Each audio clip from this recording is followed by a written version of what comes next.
નમસ્કાર વિદ્યાર્થી મિત્રો, ધોરણ 11 એસપીસીસી વિષયમાં વિભાગ 2માં ચેપ્ટર નંબર 4 આવેદનપત્રમાં પાર્ટ 1માં હું આપનું હાર્દિક સ્વાગત કરું છું.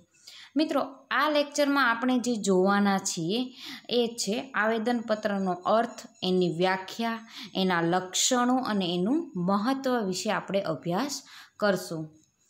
તો મિત્રો, એની પ્રસ્તાવનામાં જોઈએ તો આવેદનપત્ર એ કંપનીનો એવો દસ્તાવેજ છે કે જેના ઉપરથી ખ્યાલ આવે કે કંપનીની મૂડી કેટલી છે, એના શેરહોલ્ડરો કેટલા છે, કંપનીનું કાર્યક્ષેત્ર કેટલું છે, કંપનીનું નામ શું છે. આ દરેક વસ્તુ જેના ઉપરથી ખ્યાલ આવે એ આવેદનપત્ર. અને આ આવેદનપત્ર જ્યારે તૈયાર કરવામાં આવે છે ત્યારે કંપની ધારા 2013માં જે જોગવાઈઓ આપેલી હોય છે એનો અમલ કરીને તૈયાર કરવામાં આવે છે. કંપની ધારાની વિરુદ્ધ એક પણ જોગવાઈઓનું પાલન કરવામાં આવતું નથી, તો એ આવેદનપત્ર રદબાતલ ગણાય છે. એટલે કે કંપનીની નોંધણી કરાવતી વખતે જ્યારે કંપનીને નોંધણી કરાવવી હોય ત્યારે આવેદનપત્ર અને નિયમનપત્ર રજૂ કરવા પડે છે. એટલે સૌથી પહેલાં કંપનીમાં આવેદનપત્ર બને છે અને ત્યાર પછી નિયમનપત્ર બનાવવામાં આવે છે. એટલે આવેદનપત્ર, આ ચેપ્ટરમાં આપણે ફક્ત આવેદનપત્રમાં કઈ કઈ વસ્તુઓનો સમાવેશ થાય છે, એનું મહત્ત્વ શું છે, કઈ કઈ જોગવાઈઓનું પાલન કરવામાં આવે છે, દરેક વસ્તુ આવેદનપત્રને લગતી દરેક વસ્તુ આ ચેપ્ટરમાં આપણે અભ્યાસ કરશું. અને નિયમનપત્ર જે છે એ ત્યાર પછીનું જે ચેપ્ટર છે નિયમનપત્ર, એમાં નિયમનપત્ર વિશે આપણે અભ્યાસ કરશું. તો નોંધાવા પડે છે જે આવેદનપત્ર અને નિયમનપત્ર. જ્યારે કંપનીએ નોંધણી કરાવવી હોય ત્યારે સૌથી પહેલાં 2 પત્રકો નોંધાવવા પડે છે. આવેદનપત્ર છે ને એ કંપનીનો મૂળભૂત અગત્યનો દસ્તાવેજ છે, કારણ કે આ 1 માર્ક્સમાં પણ MCQમાં પણ પૂછાય છે કે આવેદનપત્ર છે એ કંપનીનો કેવો દસ્તાવેજ છે, તો કે અગત્યનો મૂળભૂત દસ્તાવેજ છે.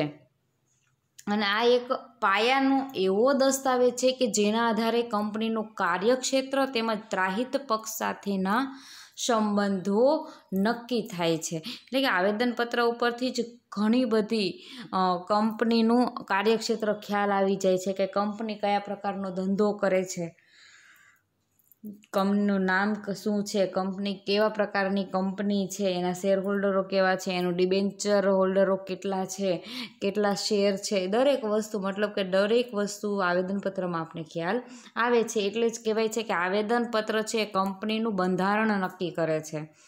જેમાં શું હોય, નામ હોય, મૂડી હોય, જવાબદારી, બરાબર, શેરહોલ્ડરોની જવાબદારી કેટલી છે, અને કંપનીનો ઉદ્દેશ શું છે, દરેક વસ્તુ આવેદનપત્રમાં જણાવવામાં આવે છે.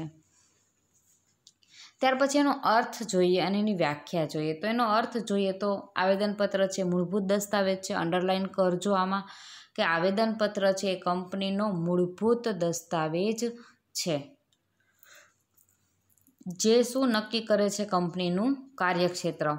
હવે આવેદનપત્રમાં જે ઉદ્દેશ છે, આવેદનપત્રનો ઉદ્દેશ શું હોય, શેરધારકો, લેણદારો અને કંપની સાથે સંબંધ ધરાવતા પક્ષકારોને કંપનીના ધ્યેયો અંગે માહિતી આપવાનો છે. એટલે આ જે શેરધારકો છે, લેણદારો છે, ત્યાર પછી આ બેન્કો છે, અધર કોઈ કંપનીઓ છે, એજન્સીઓ છે, આ દરેક સાથે કંપની જોડાયેલી હોય છે.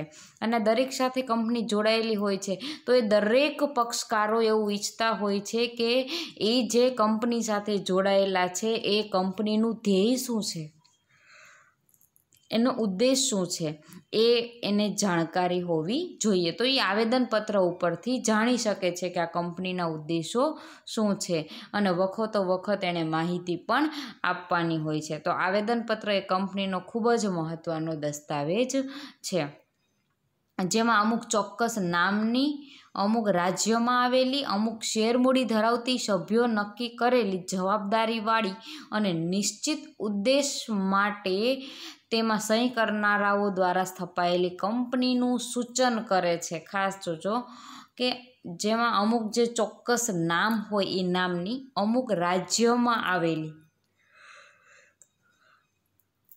અમુક શેરબોડી ધરાવતી સભ્યોની નક્કી કરેલી જવાબદારીવાળી નિશ્ચિત ઉદ્દેશ માટે જે લોકોએ સહી કરી છે એના દ્વારા આ સ્થપાયેલી કંપનીનું એ સૂચન કરે છે.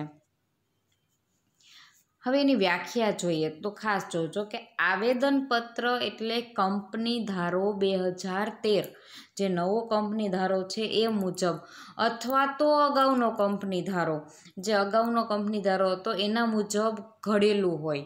એટલે કે આવેદનપત્ર જ્યારે તૈયાર કરવામાં આવે છે, જો નવી કંપની હશે તો એને કંપની ધારો 2013 લાગુ પડશે. જો જૂની કંપની હશે તો એને આગળનો કંપની ધારો 1956 લાગુ પડશે. તો આ વખતો વખતની એ જે કંપની ધારો છે એમાં જે જોગવાઈઓ છે એ જોગવાઈઓને આધીન રહીને આવેદનપત્ર તૈયાર કરવાનું હોય છે. અને વખતો વખતની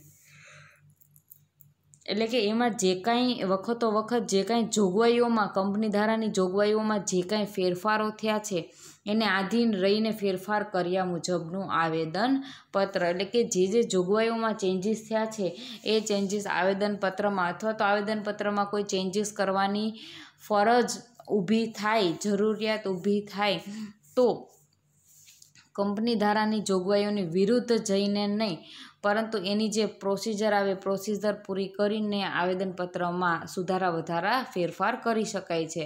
ડાયરેક્ટ ફેરફાર કરી શકાતા નથી.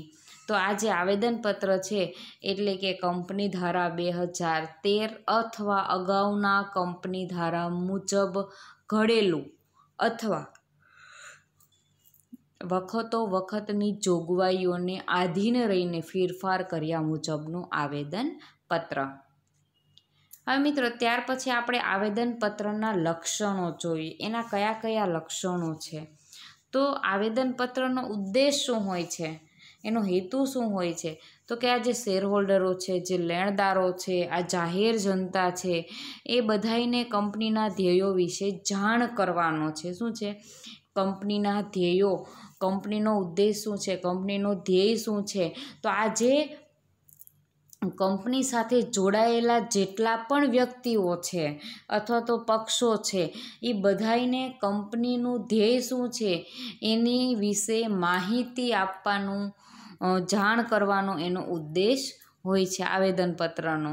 એટલે ઉપરની વ્યાખ્યા અને અર્થને આધારે આપણે જે લક્ષણો તારવી શકીએ તો કંપનીનો જે આવેદનપત્ર છે એ મૂળભૂત દસ્તાવેજ છે, આપણે જોયું. ત્યાર પછી એ શું કરે છે કે આવેદનપત્ર છે એ કંપનીના ઉદ્દેશો જણાવે છે. આવેદનપત્રમાં કંપનીના કયા ઉદ્દેશો છે, કયા હેતુ માટે કંપની સ્થપાયેલી છે તે જણાવવામાં આવેલું હોય છે. એટલે કે એ કંપનીના ઉદ્દેશો જણાવે છે, કારણ કે ત્રાહિત પક્ષો, અધર જે પક્ષો જે કંપની સાથે જોડાયેલા છે એને કંપનીના ઉદ્દેશો શું છે એની માહિતી આપે છે.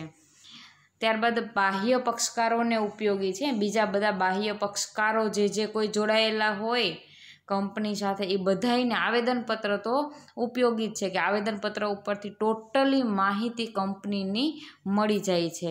એટલે કે બહારના કોઈ પણ વ્યક્તિઓને જો નાણાં રોકવા હોય કંપનીમાં તો એ કંપની કેવી છે એ આવેદનપત્ર ઉપરથી એને ખ્યાલ આવે. આવેદનપત્ર કંપનીના અસ્તિત્વ વિશે અને તેની રજિસ્ટર્ડ ઓફિસ વિશે માહિતી આપે છે. એટલે કે જે કંપની હોય એની રજિસ્ટર્ડ ઓફિસ ક્યાં આવેલી છે, એનું સરનામું, ત્યાર પછી કયા કયા સંચાલકો છે, દરેકના નામ, સરનામા સહિત ટોટલી માહિતી આવેદનપત્રમાં હોય છે. એટલે કે આવેદનપત્ર જે કંપનીનું અસ્તિત્વ ધરાવે છે, અસ્તિત્વ વિશે માહિતી આપે છે. ત્યારબાદ આવેદનપત્રમાં ફેરફાર કરવા ખૂબ જ મુશ્કેલ હોય છે. ધારો એ રીતે એમાં ફેરફાર કરી શકતા નથી. એના નીતિ નિયમ મુજબ એમાં ફેરફાર કરવાના હોય છે અને એના માટે પણ જે પ્રોસિજરમાંથી પસાર થવાનું હોય, આગળ તમારે આવશે કઈ પ્રોસિજરમાંથી પસાર થવું, તો એ દરેક વસ્તુની ડિટેલમાં માહિતી લઈ અને જે એની વિધિ હોય એમાંથી પસાર થયા બાદ અને બધાની મંજૂરી મેળવીને આવેદનપત્રમાં ફેરફાર કરવામાં આવે છે. એટલે કે ખૂબ જ મુશ્કેલ હોય છે આવેદનપત્રમાં ફેરફાર કરવા. એટલે એક વખત જ્યારે આવેદનપત્રની રચના થઈ ગઈ ત્યાર પછી ઘડી એમાં ફેરફાર કરી શકાતા નથી. આવેદનપત્ર છે એ કંપનીનું બંધારણ દર્શાવે છે. કંપનીનું બંધારણ શું છે એ આવેદનપત્ર દર્શાવે છે. કંપનીનું હાર્દ છે આવેદનપત્ર છે એ. હવે ત્યાર પછી જોઈએ કંપની ધારો જે 2013 હોય, જો નવી કંપની સ્થપાયેલી હશે તો 2013 અને આગળની હશે તો આગળનો જે કાયદો છે એ પ્રમાણે એ અનુસાર આવેદનપત્ર તૈયાર કરવાનું હોય છે. હવે આવેદનપત્ર તૈયાર કરવા માટે કંપની ધારા 2013માં કંપની ધારો જે છે 2013 એમાં જે શિડ્યુલ નંબર 1 છે એમાં જે જણાવ્યું છે એ અનુસાર વિવિધ પ્રકારના ટેબલ જે તમને કોષ્ટકમાં આપ્યા છે, આ ટેબલો એ પ્રમાણે એ આવેદનપત્ર જે છે એ તૈયાર કરવામાં આવે છે. એમાં ફર્સ્ટ જે છે શેરમૂડીથી મર્યાદિત કંપની. મિત્રો આ બધી કંપનીઓ તમારે બીઓમાં ડિટેલમાં એનો અભ્યાસ આવી ગયો છે કે કોને શેરમૂડીથી મર્યાદિત કોને કહેવાય, કોને બાંયધરીથી મર્યાદિત જવાબદારીવાળી કંપની કહેવાય. બરાબર, તો આ બધી જે કંપનીઓ છે શેરમૂડીથી મર્યાદિત કંપની હોય એ ટેબલ એ પ્રમાણે કંપની ધારા 2013 મુજબ જે આવેદનપત્રનું ટેબલ છે એ ટેબલ એ પ્રમાણેનીમાં જોગવાઈઓ હોય છે. મિત્રો આ જેટલા ટેબલ તમને આપ્યા છે ABCDE આ દરેકમાં જોગવાઈઓ હોય, એના ધારાધોરણો હોય, એમાં નિયમો ઘડેલા હોય. આ બધી કંપની ધારાની જોગવાઈઓના જે નિયમો છે એ ઘડેલા હોય તો આ દરેક વસ્તુ તમારે આગળ ડિટેલમાં આવશે. એટલે એની અત્યારે કોઈ ડિટેલમાં માહિતી આપવાની જરૂર નથી. અત્યારે ફક્ત એ જ યાદ રાખવાનું કે શેરમૂડીથી મર્યાદિત જે કંપની છે એને ટેબલ એને અનુસરવાનું છે. ત્યાર પછી બાંહેધરીથી મર્યાદિત જવાબદારીવાળી જે કંપની છે કે જેની શેરમૂડી હોતી નથી. શેરમૂડી કોની હોય તો કે જે શેર બહાર પાડતા હોય એની, શેર બહાર ના પાડે એની શેરમૂડી હોતી નથી. તો એને ટેબલ બી પ્રમાણે પોતાનું આવેદનપત્ર તૈયાર કરવાનું હોય છે. ત્યાર પછી બાંહેધરીથી મર્યાદિત જવાબદારી કંપની પણ જેણે શેર બહાર પાડ્યા હોય એની શેરમૂડી હોવાની તો એને ટેબલ સીને અનુસરણ કરવાનું છે. ત્યાર પછી અમર્યાદિત જવાબદારીવાળી એના સભ્યોની જવાબદારી અમર્યાદિત હોય તો એવી જે કંપની હોય અને જેની શેરમૂડી હોતી નથી, એટલે કે કંપનીના સભ્યોની જવાબદારી અમર્યાદિત હોય પણ એ શેર બહાર ના પાડે એટલે એની શેરમૂડી હોતી નથી, તો એ લોકોએ ટેબલ ડી પ્રમાણે પોતાનું આવેદનપત્ર તૈયાર કરવાનું હોય છે.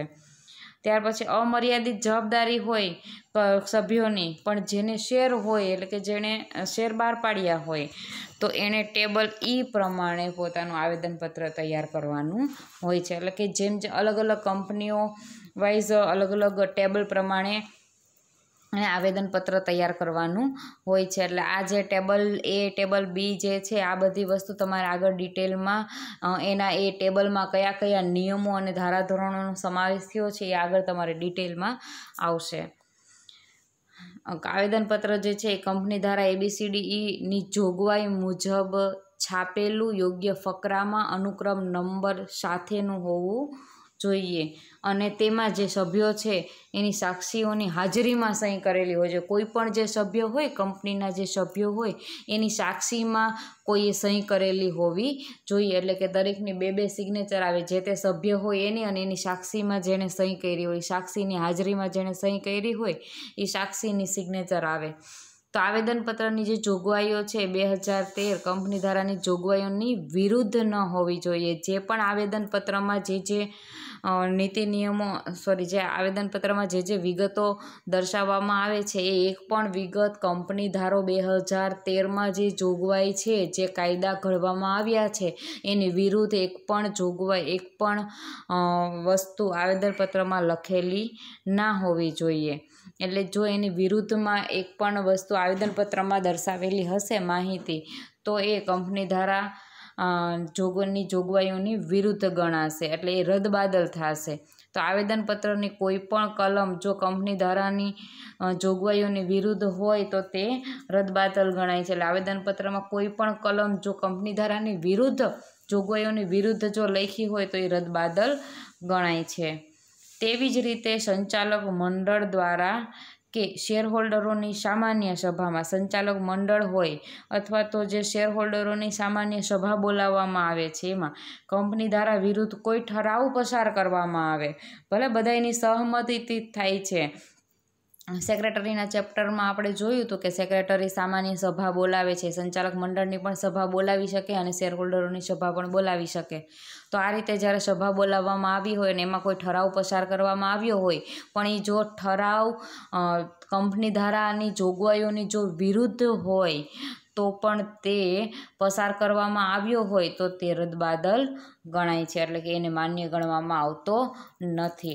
એટલે મિત્રો, જ્યારે પણ આ આવેદનપત્ર તૈયાર કરવામાં આવે છે ત્યારે કંપની ધારા 2013માં જે નીતિ નિયમો ઘડેલા છે, જે જોગવાઈઓ છે, એ જોગવાઈઓને આધીન રહીને આવેદનપત્ર ઘડવું જોઈએ. એની વિરોધમાં એક પણ કલમ ઉમેરવાની આવતી નથી. પછી એ ભલે સામાન્ય સભામાં એ ઠરાવ પસાર કરવામાં આવ્યો હોય, પણ જો એ જોગવાઈઓની વિરુદ્ધ જો એ ઠરાવ પસાર કરવામાં આવ્યો હોય તો એ રદબાતલ ગણાય છે, એને માન્ય ગણવામાં આવતો નથી. ત્યાર પછી જોઈએ આવેદનપત્રનું મહત્ત્વ. હવે આવેદનપત્રનું મહત્ત્વ શું છે? કંપની ધારા હેઠળ જે નોંધાતી દરેક કંપની માટે આવેદનપત્ર નોંધાવવું ફરજિયાત છે. અંડરલાઇન કરજો. કંપની ધારા હેઠળ જે કંપનીની નોંધણી થાય છે દરેક કંપની આવેદનપત્ર નોંધાવવું ફરજિયાત છે. એમાં કંપનીને લગતી પાયાની વિગતો દર્શાવવામાં આવે છે. મેં કીધું ને કે આવેદનપત્રમાં કંપનીના મૂળથી લઈને ટોટલી વિગત એમાં દર્શાવવામાં આવે છે. હવે એના જે જુદા જુદા પક્ષકારો છે એના માટે આ આવેદનપત્ર શું મહત્ત્વ ધરાવે છે? તો કંપનીની દ્રષ્ટિએ આવેદનપત્ર શું મહત્ત્વ ધરાવે છે, શું જરૂરિયાત છે કંપનીને આવેદનપત્રની? તો કે કંપની માટે મુખ્ય દસ્તાવેજ જો હોય, મૂળભૂત દસ્તાવેજો, એ આવેદનપત્ર છે. આવેદનપત્ર છે ને કંપનીનો શું છે? પાયો છે.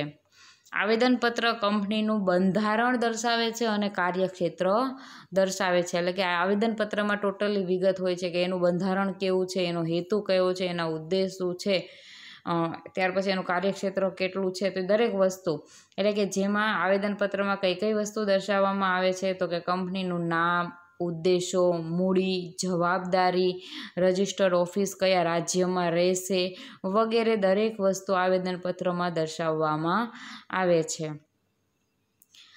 કંપની આવેદનપત્રમાં દર્શાવેલ ઉદ્દેશથી ચલિત કાર્ય કરે. એટલે કે આવેદનપત્રમાં બહુ સરસ એને બધી કલમો લખી હોય, પણ જો એમાં જે ઉદ્દેશ લખ્યા હોય કંપની આવેદનપત્રમાં એનાથી વિરુદ્ધ જઈને જો કોઈ કાર્ય કરે તો એ બધા જ કાર્યો કેવા ગણાશે? સત્તા બહારના કાર્યો ગણાશે. એટલે કે એણે જે ઉદ્દેશ લખ્યો છે, ઉદ્દેશથી ચલિત થઈને એ બીજા બહારના કાર્યો કરે છે કંપની, તો એને આપણે સત્તા બહારના કાર્યો ગણાશે. એટલે કંપની કેટલી સત્તાવાર મૂડી ધરાવે છે, સભ્યોની જવાબદારી મર્યાદિત છે કે અમર્યાદિત, તે આ દસ્તાવેજોથી જાણી શકાય. અને બીજું શું જાણી શકાય? તો કે કંપનીની સત્તાવાર મૂડી કેટલી છે, બરાબર, સત્તાવાર મૂડી કેટલી ધરાવે છે, સભ્યોની જવાબદારી મર્યાદિત છે કે અમર્યાદિત, તે આ દસ્તાવેજ ઉપરથી જાણી શકાય. એટલે કે દસ્તાવેજ ઉપરથી ટોટલી વિગત, તમારે જે કોઈ પ્રશ્નો કંપનીને લગતા હોય દરેક વસ્તુ આના ઉપરથી આપણને ખ્યાલ આવે છે. કંપનીના લેણદારો, વેપારીઓ અને બેન્કોની દ્રષ્ટિએ. મિત્રો, લેણદારો છે, વેપારીઓ છે, બેન્કો છે, આ બધાય કંપનીમાં નાણાં રોકે છે. લેણદારો છે, વેપારીઓ છે, કંપનીમાં નાણાં રોકશે. બેન્કો છે, એ કંપનીને લોન આપશે, બરાબર. તો આ બધું એ ક્યારે કરે? તો કે એનું આવેદનપત્રમાં એ જોશે કે ભાઈ આ કંપનીને લોન અપાય એમ છે, લેણદારો જોશે કે ભાઈ આ કંપનીમાં નાણાં રોકાય એમ છે. એટલે કે આવેદનપત્ર છે એ ત્રાહિત પક્ષ સાથે કંપનીના સંબંધો નક્કી કરે છે અને કંપની જે કાર્યો કરવા માંગે છે તે માહિતી મેળવીને લેણદારો, વેપારીઓ અને બેન્કો નાણાં ઉછીના આપવા કે નહીં તે અંગે નિર્ણય લઈ શકે. કારણ કે આ બધા એવા છે કે જે કંપનીને નાણાં ઉછીના આપે છે. તો કંપનીને નાણાં ઉછીના ક્યારે આપે? તો કે કંપનીની મૂડી સારી હોય, કંપનીની પ્રતિષ્ઠા સારી હોય, બરાબર, કંપનીના ઉદ્દેશો કેવા છે, એની સત્તાવાર મૂડી કેટલી છે, આ બધી વસ્તુ એને આવેદનપત્ર ઉપરથી ખ્યાલ આવી જાય છે. અને જો બધું વ્યવસ્થિત હોય તો જ કંપનીને ઉછીના નાણાં આપે છે. એટલે કે કંપનીનું બંધારણ શું છે એને આવેદનપત્ર ઉપરથી ખ્યાલ આવે છે. એટલે લેણદારો, વેપારીઓ છે, બેન્કો છે, એ લોકો માટે તો ખૂબ જ અગત્યનું છે આવેદનપત્ર. કંપનીના શેર હોલ્ડરોની દ્રષ્ટિએ હવે કંપનીના જે શેર હોલ્ડરો છે એ કંપનીમાં નાણાં રોકે છે, બરાબર, નાણાંનો ઉપયોગ કંપનીમાં નાણાં રોકે છે. તો આવેદનપત્રમાં એ દર્શાવવામાં આવે છે કે જે શેર હોલ્ડરો છે એ પોતાના નાણાં જ્યારે કંપનીમાં રોકશે ત્યારે કંપની આ જે નાણાં એકઠા થયા હશે, આ જે શેરમૂડી એકઠી થઈ હશે, એનો ઉપયોગ એ કયા હેતુ માટે કરશે એ હેતુ આવેદનપત્રમાં દર્શાવેલો હોય છે, જેથી કરીને શેર હોલ્ડરોને આવેદનપત્ર ઉપરથી ખ્યાલ આવે છે કે પોતે જે કંપનીમાં નાણાં રોકશે એનો કંપની કયા હેતુ માટે ઉપયોગ કરશે. તો નાણાંનો ઉપયોગ આવેદનપત્રમાં જણાવેલ પ્રવૃત્તિઓ માટે જ થશે તેવી ખાતરી શેર હોલ્ડરોને મળે છે. જો તે પ્રમાણે કંપની કાર્ય ન કરે તો તેને શેર હોલ્ડરો અદાલતમાં પડકારી શકે. એટલે કે શેર હોલ્ડરો જે નાણાં રોકે છે એમાં જે દર્શાવ્યું હોય આવેદનપત્રમાં ત્યાં જ કંપની નાણાંનો ઉપયોગ કરે છે, પણ જો એની વિરુદ્ધ જઈને બીજે ક્યાંય એ ઉપયોગ કરે એ નાણાંનો, તો આ જે શેર હોલ્ડરો છે એ અદાલતમાં અથવા તો કોર્ટ કેસ એની ઉપર કરી શકે છે. શેર હોલ્ડરોની જવાબદારી જે શેર ખરીદેલ છે તેની દાર્શનિક કિંમત જેટલી જ મર્યાદિત રહેશે. જો શેર હોલ્ડરોએ જે શેર ખરીદા છે, એટલે કે જે શેર હોલ્ડર, ધારો કે કોઈ શેર હોલ્ડરે 50 શેર ખરીદા હોય અને કોઈએ 500 શેર ખરીદા હોય, તો એની જવાબદારી 500 શેર પૂરતી છે, 50 ખરીદા છે એની જવાબદારી 50 શેર પૂરતી જ છે, પરંતુ તેની દાર્શનિક કિંમત જેટલી જ મર્યાદિત રહેશે. દાર્શનિક કિંમત એટલે આવેદનપત્રમાં જે દર્શાવેલી કિંમત હોય એને દાર્શનિક કિંમત કહેવાય. એટલે જ્યારે આવેદનપત્ર તૈયાર કરવામાં આવે છે ત્યારે કયા શેરની કેટલી કિંમત છે એ દર્શાવેલી જ હોય છે, એને દાર્શનિક કિંમત કહેવાય. એટલે જે કંપનીના જે શેર હોલ્ડરો છે એની જે જવાબદારી છે, એક તો એને શેર જે ખરીદા હોય છે એના પૂરતી જ મર્યાદિત હોય છે, જવાબદારી એટલી જ મર્યાદિત હોય છે, અને બીજું કે એની કિંમત તો કે દાર્શનિક કિંમત જેટલી જ મર્યાદિત રહેશે તેમ નક્કી થવાથી સલામતી અનુભવે છે. એટલે કે શેર હોલ્ડરોને એટલી સલામતી અનુભવે છે કે ભાઈ આવેદનપત્રમાં જેટલી દર્શાવેલી કિંમત છે એ અને કે પોતે જેટલા ખરીદા છે એટલા શેર પૂરતી એની જે જવાબદારી છે એ મર્યાદિત રહેશે. ત્યાર પછી છેલ્લું જોઈએ જાહેર જનતાની દ્રષ્ટિએ. હવે સમાજની કોઈ પણ વ્યક્તિ હોય તો કંપનીમાં નાણાં રોકવા માટે પ્રાથમિક માહિતી જો એને ક્યાંયથી મળી શકે તો એ સહી કયું છે દસ્તાવેજ આવેદનપત્ર છે એ જાહેર દસ્તાવેજ છે કે કોઈ પણ વ્યક્તિ એ મેળવી શકે છે અને એ જોઈ પણ શકે છે અને તેની નકલ પણ પ્રાપ્ત કરી શકે છે. એટલે આ જે આવેદનપત્ર છે એ કેવો દસ્તાવેજ છે? જાહેર દસ્તાવેજ છે કે કોઈ પણ વ્યક્તિ એની નકલ મેળવી શકે છે અને એ જોઈ પણ શકે છે અને પ્રાથમિક માહિતી પણ મેળવી શકે છે. એટલે જાહેર જનતા જો સમાજ હોય અને કોઈ પણ નાણાં રોકવા હોય તો આવેદનપત્ર ઉપરથી એને ખ્યાલ આવે કે કંપની કેવી છે અને એમાં નાણાં રોકવા કે નહીં. મિત્રો, આ લેક્ચરમાં બસ આટલું જ. નેક્સ્ટ આપણે આગળના લેક્ચરમાં જોઈશું. Thank you.